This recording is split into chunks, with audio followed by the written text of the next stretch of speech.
And good morning, Breakfast Club on YouTube. Good to see everybody this morning. Glad that you were jumping in on this day, day 29, Wednesday, Hump Day, Wednesday, April the 16th, 2025. Today, I want to wish everyone, are y'all listening? I want to wish everyone a happy Wawa Day, okay? Today is Wawa Day, and they're giving away free coffee and free soft drinks all day long, okay? And I don't know why April 16th Wawa Day, but it is. So necessary. Guess where we're going this One of morning. my favorite days of the year. Yeah, so guess where we're going in a few minutes? Wawa. We'll meet you there. That's right. So happy Wawa Day, everybody. Yes. Okay, good to see everybody. All right, so today is day 29, Wednesday, April the 16th, 2025. In Matthew chapter 26, verses 1 to 5 is where our text will be today. And the title of today's devotion is It's Tricky.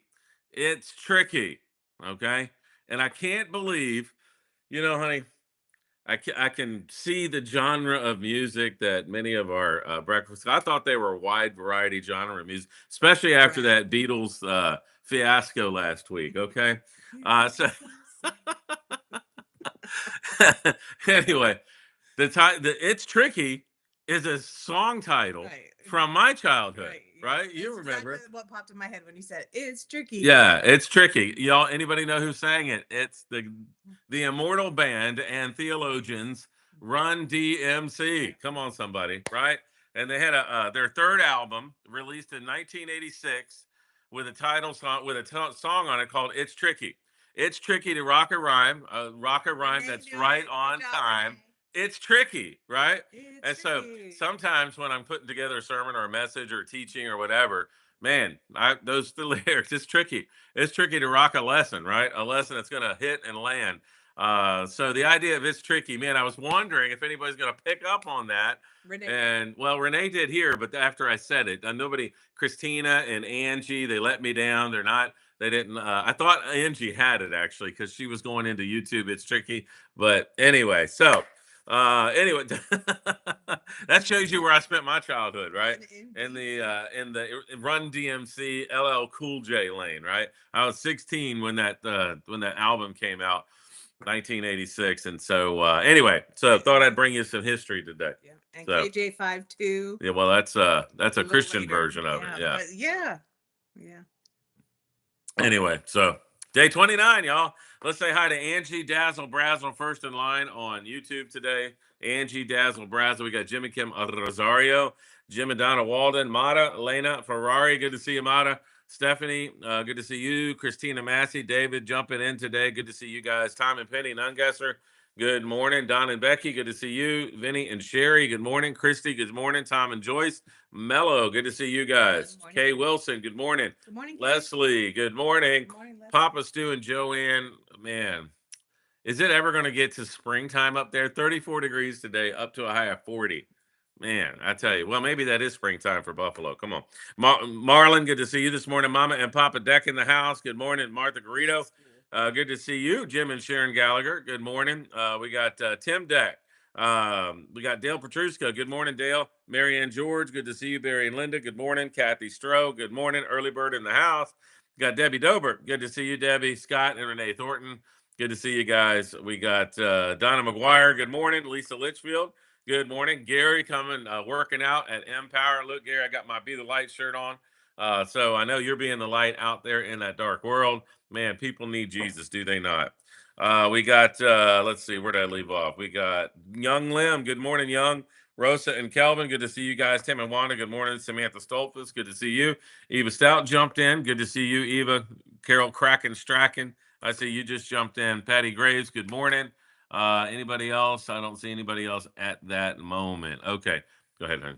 So Tinsy and Grady were saying, "Be the light." Be the light. That's right. Yeah, so they got me. Want to see the back of the shirt too. Turn around. It's really cool. Can you see it?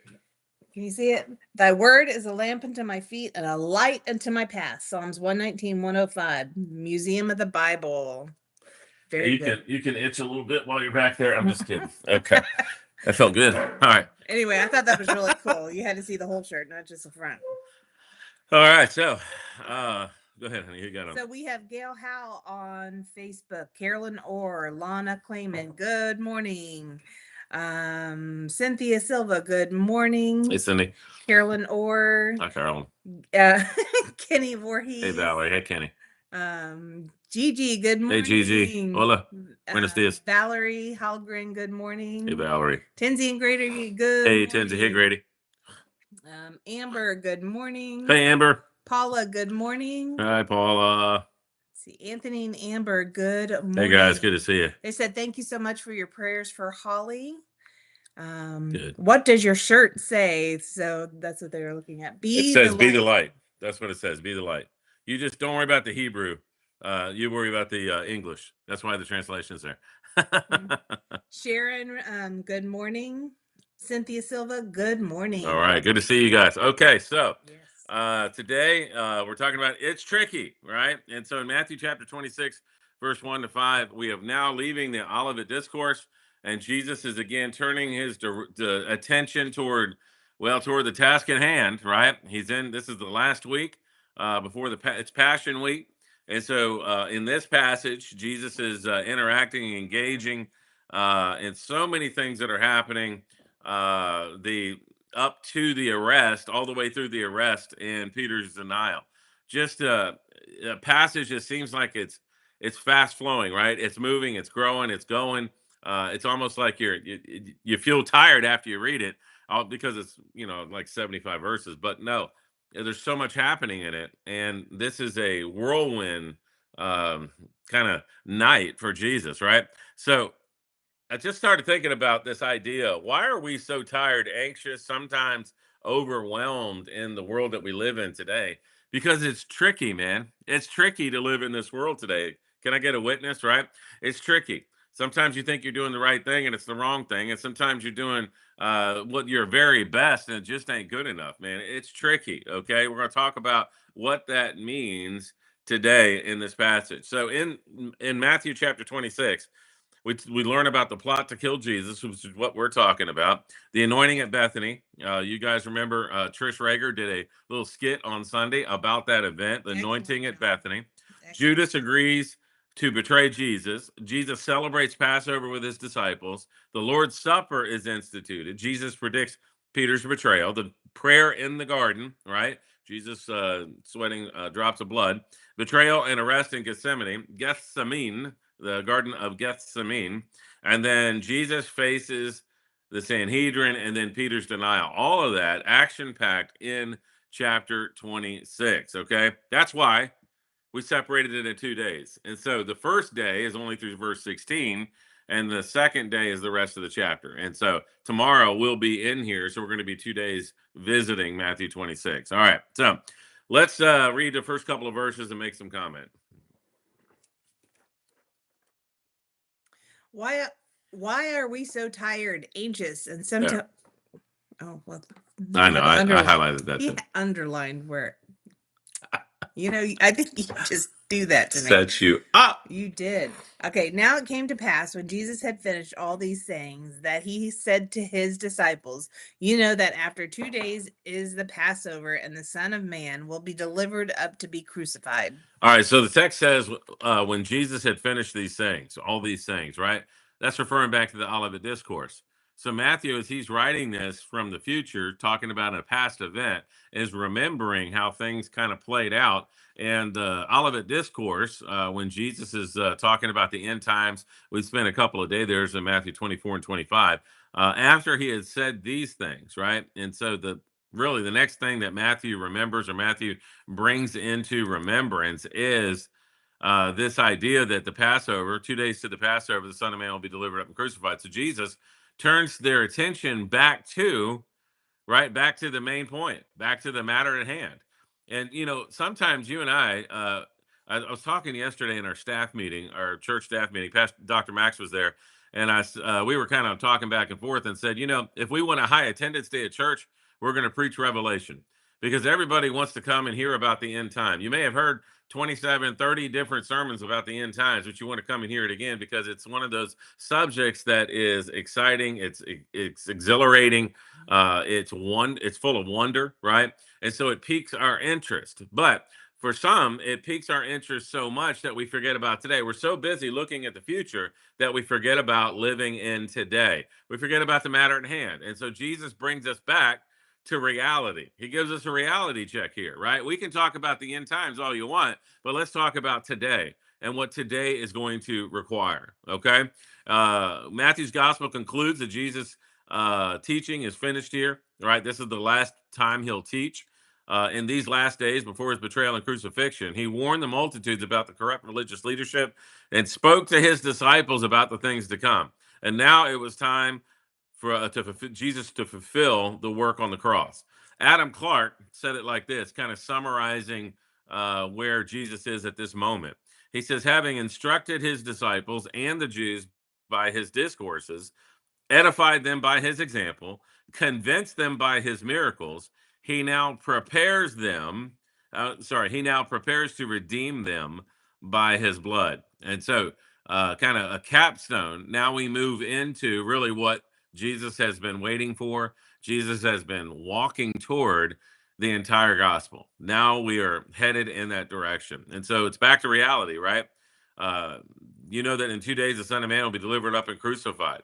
Well, Jesus, we were just talking about things that we were excited about, looking forward to the future when the reign of Israel comes back, right? When the Son of Man sits on his throne, when we get to be there with you, ruling in that season. Now we got to come back here. What's going on? Why don't we just establish the kingdom now? Why do you have to be crucified, right? It's amazing that they missed the value of the crucifixion. They missed what was going to happen in the moment that Jesus was stepping into, right?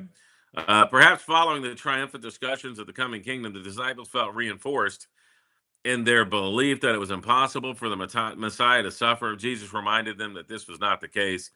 And it reminds me. So the disciples are sitting there listening to the teachings of Jesus at the Olivet Discourse, and they're way up here, right? They're way up here in spirit. They're celebrating, probably fist bumping, high fiving. Hey, this is going to be grand. Yeah, the world, it's going to suck for the world for those who don't follow Jesus. But for those who are Jesus followers, man, it is going to be the time that we have been waiting for, the promise of God revealed. Let's go. And it's this high spiritual mountaintop experience that's followed very quickly. I mean, it's like a roller coaster ride with Jesus. He again brings us up here, and then all of a sudden we're down here, right? And so, as you think about this in our spiritual walk, that's how it sometimes works, doesn't it? That we get on these spiritual highs. We're in a good place with God. We're in a good place with others. We feel like we're making progress on our journey, and all of a sudden, from this mountaintop experience, we hit the valley, the lowest that we've ever been, right?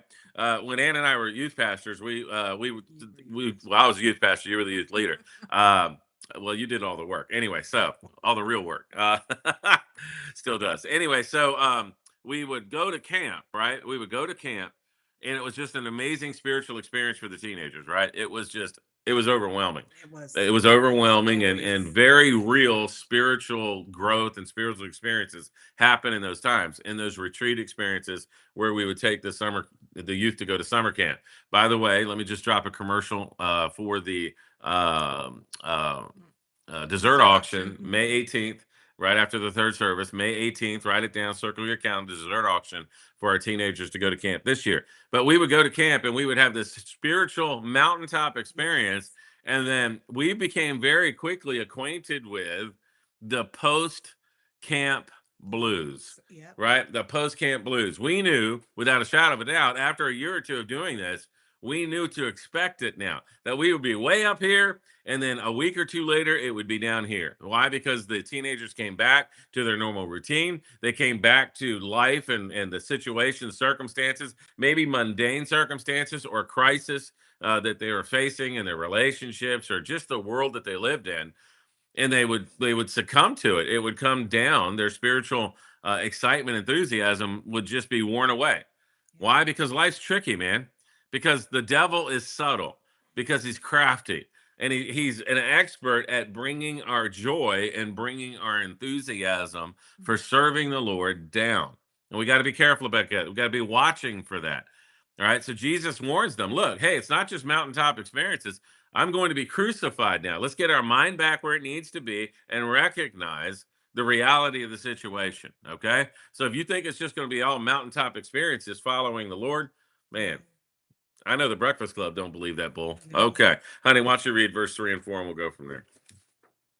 Then the chief priests, the scribes, and the elders of the people assembled at the palace of the high priest, who was called Caiaphas. and plotted to take Jesus by trickery and kill him.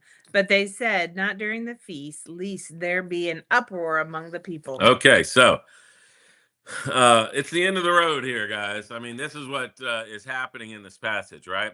The chief priests, the scribes, and the elders, they plotted to take Jesus by trickery and kill him. Now, it's trickery is right, it's tricky. They wanted to be tricky, right? The long controversy between Jesus and the religious leaders had finally come to a conclusion. It's finally come to the crisis event. According to D.A. Carson, the use of both assembled and plotted, right? You see that in the passage that they assembled at the palace and plotted together, right? Verse 3 and 4. Assembled and plotted. It's deliberately suggestive of Psalms 31:13. Rosa, write it down. Valerie, write it down. Psalms 31:13. For I am the slander of many. Fear is on every side. While they take counsel together against me, they scheme to take away my life. And so this messianic prophecy coming to real fruition in this passage, right?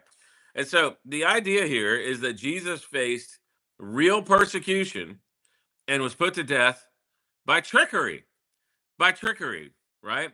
This word dolos means crafty, by deceitfulness, by guile or subtlety. And that's the way the enemy works, right? The enemy, especially for those in you and I who are guided by the Holy Spirit, he doesn't get us on full on face to face confrontation.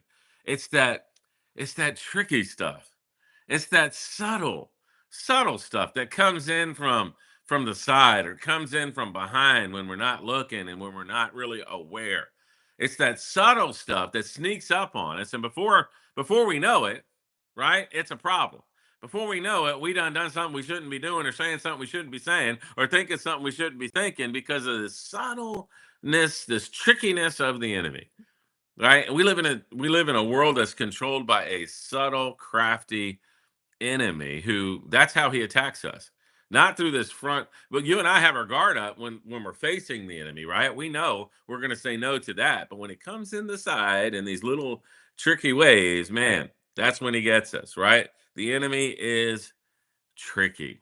That's what they were going to do. They were going to come into the side. They were going to get Jesus, but they didn't want to get him in front of everybody. They want to get him because that was going to cause an uproar. So they were going to wait and do it at a time where, well, it was going to be subtle. It was going to be quiet. It was going to be so that really nobody else would know. And that's how the enemy goes, right? So we got to think about this. Most of the time, you and I, we like to avoid confrontation. We like to avoid conflict. We want to avoid problems in our lives. But Jesus couldn't avoid it. Jesus was head on into a collision with it. Even if they tried to be subtle, that's not how it played out, is it? And so we got to think about these things, right? Instead of whining and complaining when things are tricky, when things are overwhelming, when we're stressed out and tired and worried and anxious, a lot of those things is the enemy has suddenly come in and crept into our spirit to give us a spirit of doubt, a spirit of worry, a spirit of stress. We don't have that spirit. That doesn't come from God. God didn't give us a spirit of fear. He gave us a spirit of power and love and sound mind. And we got to be concerned, right? Aware of that attitude when it creeps up inside of us. Those attitudes that are not of God. Jesus said in John chapter 15, verse 18 to 20. Write it down, Rosa. Write it down, Valerie. John 15, 18 to 20. Here's what Jesus says, right? So be on guard and be aware and expect persecution, expect trouble, and be on guard wherever it's coming from. It might even be tricky, just like they were trying to do to Jesus. Verse 18 of John 15 said, if the world hates you, you know that it hated me first before it hated you. If you were of the world would love its own. Yet because you are not of the world, but I chose you out of the world, therefore the world hates you. Remember the word that I said to you, a servant is not greater than his master. If they persecuted me, they will also persecute you. If they kept my word, then they will keep yours also. And so Jesus is telling you and I, his followers, his disciples, but you and I are disciples of Jesus now in this generation. Hey, Be on guard, know that it's going to happen, and be ready for it. Right? The enemy is tricky. He's subtle.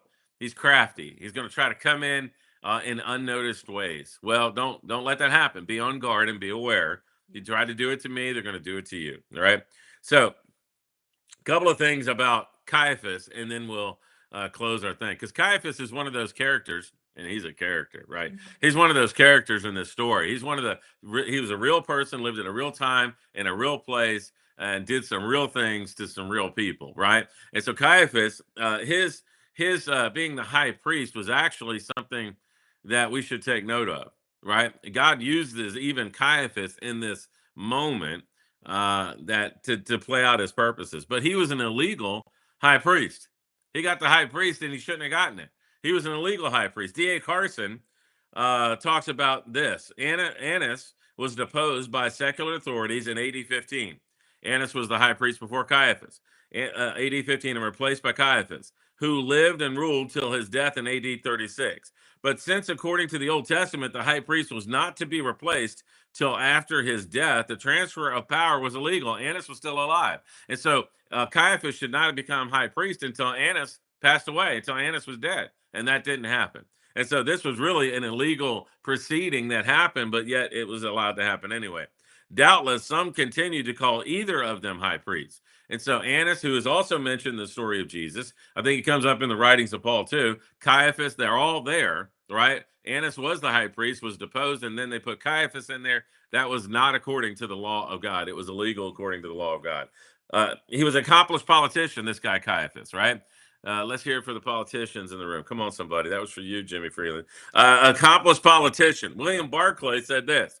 He said between 37 BC and AD 67, there were no fewer than 28 high priests. Notably, Caiaphas held the position of high priest from AD 18 to AD 36. This tenure was remarkably prolonged for a high priest, suggesting that Caiaphas adeptly refined the skill of cooperating with the Romans. He was a politician. And so he went not according to how God led him, he went according to what the opinion of the day was to get by. He went by to get by, right? We can't do that. We got to live not to do that. And so he sacrificed some of the things that God had called him to do in order to make the Romans happy. Okay. And so these are the things that we have to kind of take away from Caiaphas. Okay. And Caiaphas, at the end of the day, he got his own just desserts. Why? Because the Bible says you can't mock God. You can't mock God.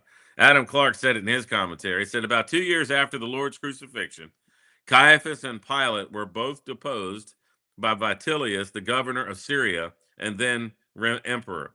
Caiaphas, unable to bear the disgrace and the stings of his conscience for the murder of Christ, killed himself about AD 35. And so I don't know if he came to the understanding there was something he did he shouldn't have done because of the spread of Christianity in the 2 years after the crucifixion of Christ. But the historian here said that he had a guilt complex about what happened to Jesus, and that's why he killed himself. Is that true? I don't know.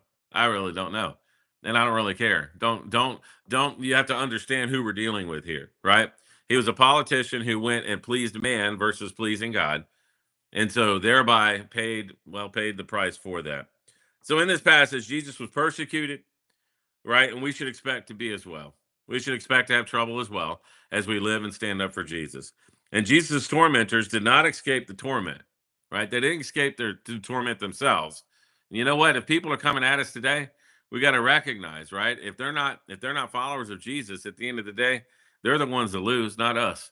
We don't lose because we're ridiculed or we have some people say something negative about us or think something negative about us, right? We're going to be with Jesus forever.